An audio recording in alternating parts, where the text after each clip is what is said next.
Hey y'all. Happy Monday. Happy Monday.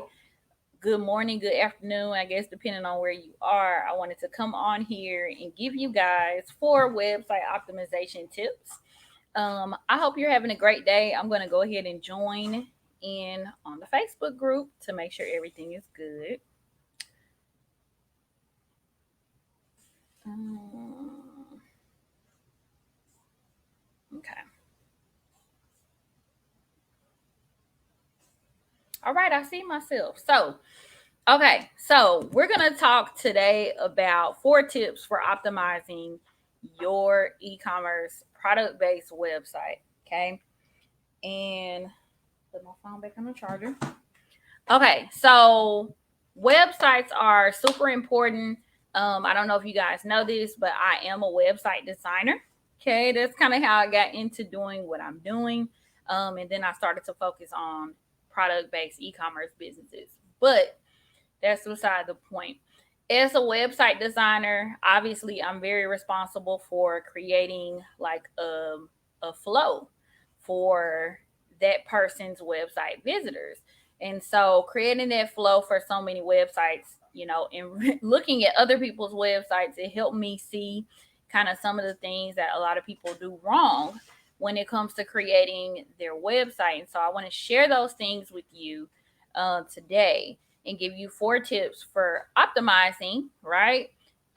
Which, when I say optimizing, that means to improve your conversions. These are things that you can do to improve your conversions. So, I'm going to give you 4 tips and things that you can improve on your website to ultimately improve your conversions. Um, Before I dive into that, of course, I want to introduce myself. My name is Kira Williams on Instagram. My name is Automation Queen Bee, and I work with product based e commerce business owners. I help them, not only create a website that helps them make money on autopilot, but I'm also a coach. And I help my clients understand who their ideal customer is. I help them gain clarity on how to speak to their ideal customer. I help them show up as an authority figure on social media. And then I also do what we're talking about today, so which is website optimization. Okay, I teach them how to optimize their website. And as I said a little bit ago, website optimization is super important because you can't just send anybody to any old website. Okay.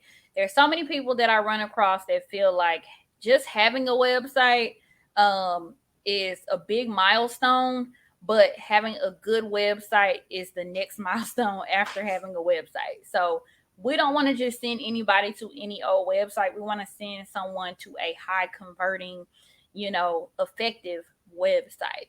Okay. So the tips I'm going to give you today are some of the most common things that I see people struggling with when it comes to their website, and things that you can improve on your own without having to pay anybody. Like, this is not to try to get you to pay me. This is just self improvement for your own business. So, the first tip, and this is a super common thing that I see a lot of people struggling with, and I'm going to have to go with menu for number one. Okay. I know it sounds crazy, and I know you're like, why does a menu matter? But I'm telling you guys that menus matter. The number one mistake I see a ton of business owners making is that, okay, and this is especially for product based business owners. You put your return, shipping, about us, contact us in your main menu. So when I'm talking main menu, I'm talking that menu that's at the very top of your page, that overhead menu, that first menu that most people see as they land on your website. And I'm thinking more desktop view than mobile view, but this is also important on mobile view as well. But that very first menu that everybody sees, I see a lot of people that will have their shipping policy in there, their return policy, their about us, their contact us, all necessary information, you guys, but it's not the right place for that. Okay. Something that I do when I design websites and also when I work one on one with people to improve their websites. If they have a product based business, I always suggest that their main menu, that menu at the very top, is going to always be their categories. Okay. So if you sell women's clothing, your menu items at the top should be tops, bottoms, shoes, jewelry, or accessories. It should already always be your categories. If you sold body butter and lotion, we're gonna have a category for body butters. We're gonna have a category for hand lotion, face wash, and toner, right? So we want to put our main categories up at the top. Okay. So you're like, okay, Kira, that's a great idea, but where do I put my, about us, my contact us, my shipping and return policies? Link those to your footer area. So your footer area is the area that's all the way down at the bottom. Okay. Typically when most people go to product-based websites, they're not coming to look for shipping information or return information, right? They're coming to shop. So we want to put what they're looking for right in front of their face and don't make them have to search for it. Okay. And I know you're probably thinking this doesn't matter, but 1 or 2 clicks matters. When people come to your website, the majority of people don't even stay on there. They stay on there less than a minute. So knowing that they stay on there less than a minute, we have to make sure that we're giving them the shortest way to what we want them to get to. Okay. So if somebody has to click on your menu, if they're on the phone, they have to click on your menu tab and then it pops open and then it says, about us, contact us, shop. Then they have to click shop and then they have to see everything, right? If you put your categories up there, they can immediately click on your menu button and see what you have to offer. Then they can click and see. It's like it almost takes a step, or it does take a step out of what they have to do. Okay. So, an overcomplicated way to explain that menus matter. And that main menu, the very first menu somebody should see, whether they're on desktop or they're on mobile, should always be your main menu with your categories. Okay. So, that's number one, right? That is website optimization tip number one. Website optimization tip number two is going to be that you need to have bundles and upsells on your website. Okay. And you can feel free to drop me a comment in the area below. Let me know if you guys know what a bundle is, know what an upsell is. Bundles and upsells are super important, you guys. Bundles and upsells help you increase your customer cart value automatically. Okay. You set your website to upsell someone or to suggest a bundle, and it does it for you. And if they take the bait, then bam, you're making more money. Okay. An upsell is when you go from one product to suggesting another one product. And a bundle is saying, hey, here are these other similar products, as in multiple, that go with this product, right? And so when we set our website up to automatically suggest bundles and upsells, it helps us increase that customer cart value, right? Which then increases our revenue. Okay. So that's one way that I suggest people optimize their website. And when I'm building a website for somebody, I install an upsell app or a bundle app. Okay. And there's tons, like when it comes to Shopify and WordPress, which are my two main platforms, there's definitely apps that can help you integrate that into your store. Okay.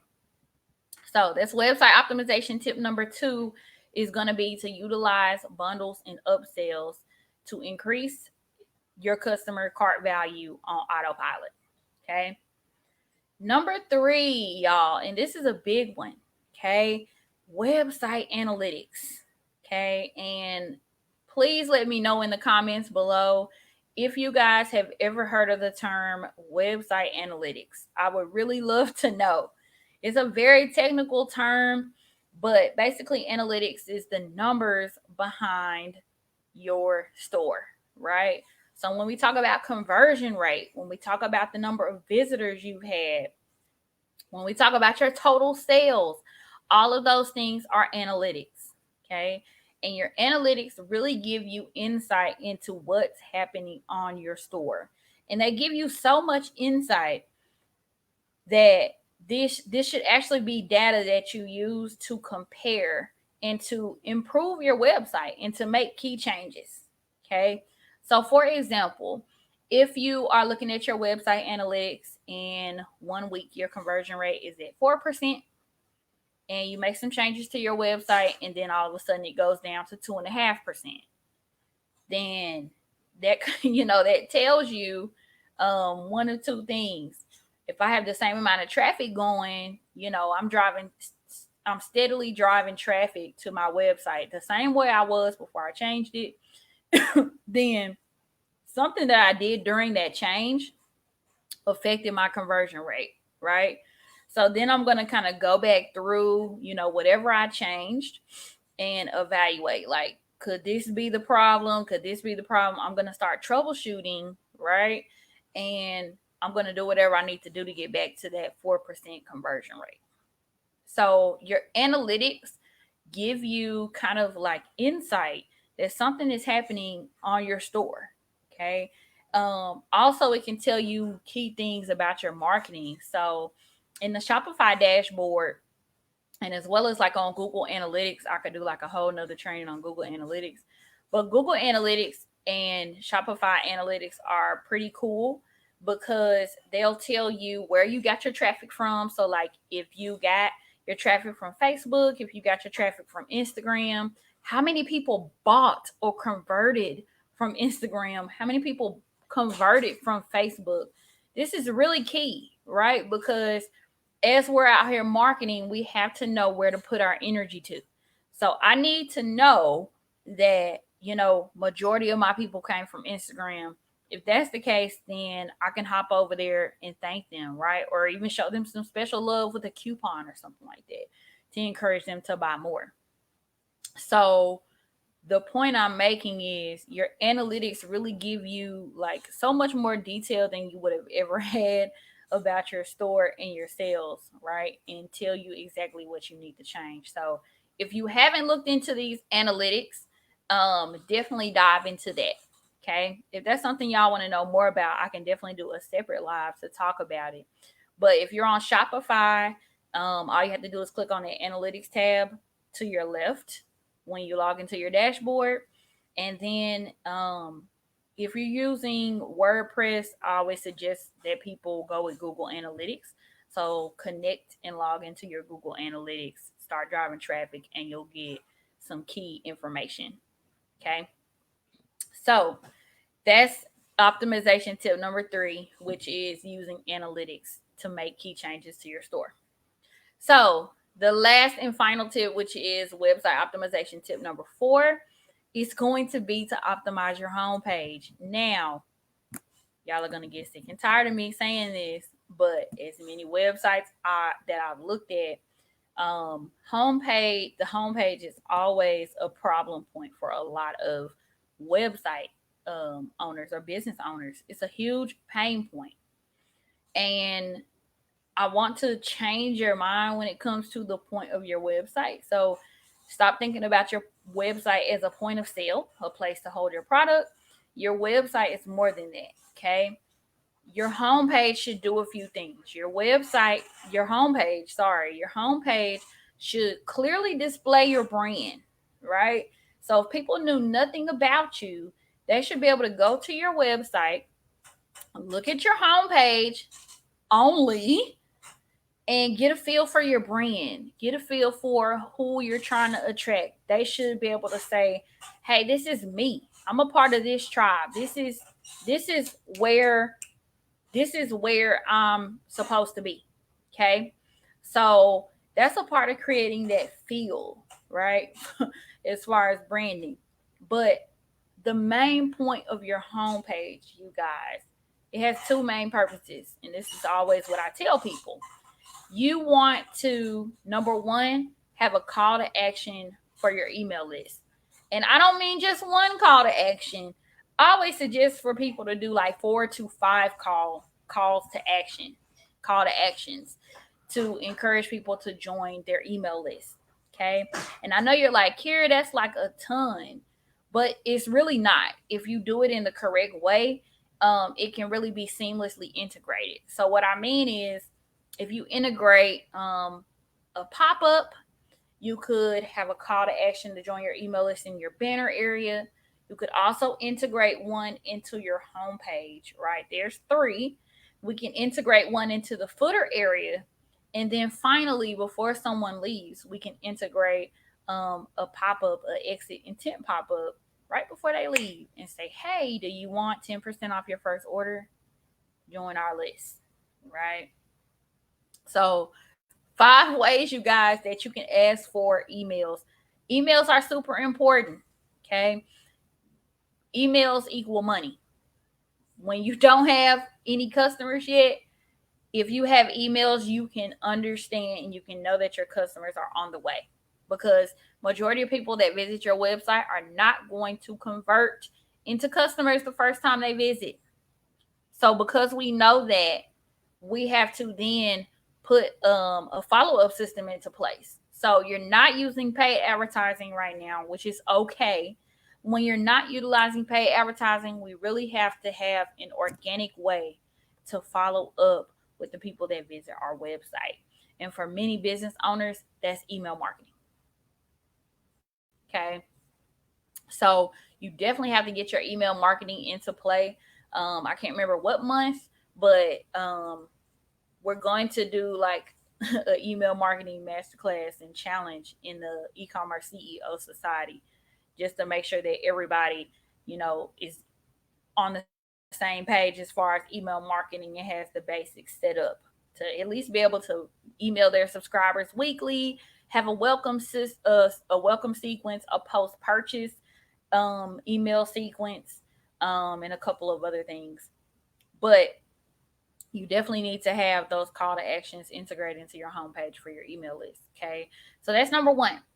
Number two, you also want to really show people like a good preview of what you offer. Okay. This should be done through, amazing images, and also having some of your best selling products on your homepage. Okay. So show people, hey, this is where you click to learn more about my women's tops. Okay, you don't have to say all those words, but you can say women's tops, women's pants, women's shoes, right? Those are your collections. And you want to give call to actions to your collections, as well as call to actions to individual products, right? So link that best-selling shoe to your homepage, link that best-selling shirt to your homepage. Okay, whatever you have to do to really, get people interested to click. We want them to click off of the homepage, not away from your site, but further into your site. Okay, and these things will definitely help do that. So I'm going to wrap this video up here because I've kind of been talking. But if you guys have any questions in regards to, how to optimize your website, this is definitely something that I love to talk to people about. So if you have any questions about optimizing your website, feel free to comment below. If there's something that I can do, like another training on, another live video on, please let me know. Okay. And finally, if you want me to check out your website, and I can do that too. Like, it would be amazing if we could do that in a group share process. And I already have one person that's going to do that. But the more the merrier, you guys. We can all learn from each other, the good, the bad, and the ugly, because that's what it is sometimes. So I'm going to hop off of here, but hopefully y'all have a great Monday. And I'll see you guys in the group. Bye, y'all.